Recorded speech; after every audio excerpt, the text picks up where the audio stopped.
एक बार भगवान श्री कृष्ण और अर्जुन कहीं जा रहे होते हैं। रास्ते में उन्हें एक भिखारी भीख मांगते हुए दिखा।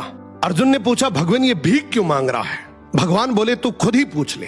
अर्जुन ने भिखारी को बोला और पूछा, भाई तू भीख क्यों मांग रहा है? भिखारी बोला, साहब क्या करूं, मैं बहुत गरीब हूं। अर्जुन भिखारी को बहुत सारे सोने के सिक्के देते और बोलते, आगे से कभी भीख मत मांगना। भिखारी उन सिक्कों को लेकर चलता है और मन ही मन सोचता है, अब मैं अमीर बन गया, गांव में मैं सबसे बड़ा मकान बनाऊंगा, मेरी तो लाइफ सेट है। इतने में एक चोर आता है और उससे वो सारे सिक्के छीन कर भाग जाता है। भिखारी कुछ देर तो रोता है और बाद में वहीं वापस भीख मांगना शुरू कर देता है। अब उधर से भगवान श्री कृष्ण और अर्जुन वापस आ रहे होते हैं और ये देखते हैं ये भिखारी तो अब भी भीख मांग रहा है। अर्जुन ने गुस्से से बुलाया, बोला, अभी तो तुझे इतने सारे सोने के सिक्के दिए थे, तो फिर भी भीख मांग रहा है। भिखारी हाथ जोड़कर बोला, क्या करूं, सिक्के लेकर घर जा ही रहा था कि इतने में एक चोर आया और सारे सिक्के छीन कर ले गया। अर्जुन ने भिखारी के सर पे हाथ रखा और बोला, कोई बात नहीं, तो ये डायमंड रख, ये उससे भी ज्यादा कीमती है, लेकिन अब से भीख मत मांगना। अब भिखारी और ज्यादा खुश हो जाता है, इस हीरे को बेचकर गांव का सबसे बड़ा घर बनाऊंगा, ये पूरा पैसा मेरा होगा। वो जल्दी जल्दी घर गया और सबसे छुपाकर वो हीरा एक पुराने घड़े में रख देता है।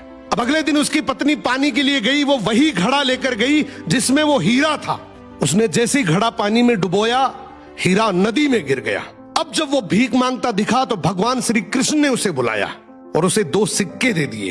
अर्जुन ने सोचा, ये भिखारी ऐसा करता क्या है, इसके पीछे चलकर देखता हूं। भिखारी दुखी होकर जा ही रहा होता है कि इतने में उसे एक बच्चा दिखा। उसकी टोकरी में बहुत सारी मछलियां थी, उनमें से एक मछली बहुत तड़फ रही थी। भिखारी ने सोचा, वैसे भी इन 2 सिक्कों का मैं क्या ही करूंगा, क्यों ना ये तड़पती मछली खरीद कर नदी में फेंक देता हूं, किसी का तो भला हो। उसने ये 2 सिक्के बच्चे को देकर वो तड़पती मछली खरीद ली। अब जैसे ही वो मछली को नदी में फेंक रहा होता है कि इतने में मछली के मुंह से डायमंड बाहर आया। मछली के मुंह से डायमंड बाहर आते ही वो जोर जोर से चिल्लाया, मिल गया, मिल गया। इतने में वो चोर जिसने चोरी की वो वहां से गुजर रहा था। उसने सोचा, ये मेरा ही बोल रहा है। वो भागते हुए उसके पास गया और हाथ जोड़कर बोला, भाई चिल्ला मत, तू चिल्लाएगा तो गांव के सारे लोग मुझे आकर पीटेंगे। तुझे क्या चाहिए? तेरे सारे सोने के सिक्के वापस रख ले। अब भिखारी के हाथ में डायमंड भी आ गया, सोने के सिक्के भी आ गए। अर्जुन भागते हुए श्री कृष्ण के पास गया और बोला, प्रभु आपने ये कैसे किया? अब भगवान श्री कृष्ण ने यहाँ पे एक बहुत सुंदर जवाब दिया कि जब तूने इसे गोल्ड दिया तो इसने खुद के बारे में सोचा, जब तूने डायमंड दिया तो भी इसने खुद के बारे में सोचा, लेकिन मैंने जब इसे 2 सिक्के दिए तो इसने दूसरों के बारे में सोचा, इसलिए मैंने इसके बारे में सोचा।